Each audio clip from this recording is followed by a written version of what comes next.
Hi guys, मैं आप लोगों को बताएगा कैसे perfectly red colour and green colour से आप लोग ब्राउन कलर मिक्सिंग बनाएगा। दोनों कलर को कितना परसेंटेज मिक्स बनाएगा तो आप लोगों को परफेक्टली ब्राउन कलर मिक्सिंग मिलेगा। मेरा पूरा वीडियो इन तक देखेगा तो आप लोगों को समझ में आ जाएगा कैसे परफेक्टली ब्राउन कलर मिक्स बनाते हैं। चलते हैं अभी पिन मिक्स करने के लिए, लेट्स स्टार्ट।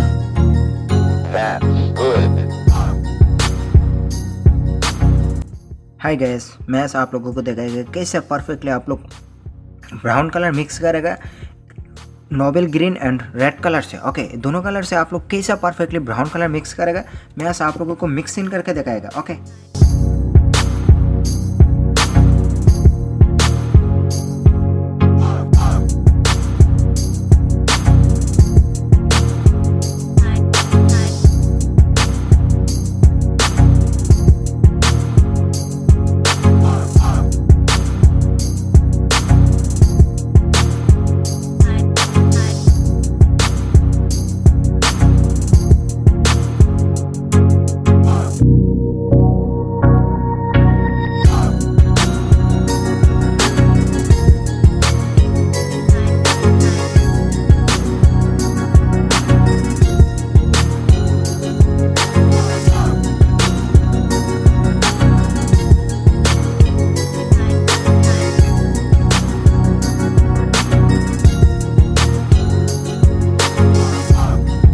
वीडियो अच्छा लगा तो एक लाइक करना, नहीं हो तो सब्सक्राइब करना, साथ में बेल आइकन को प्रेस करना, क्यों ऐसा रिलेटेड वीडियो हमारे चैनल में आते रहेगा।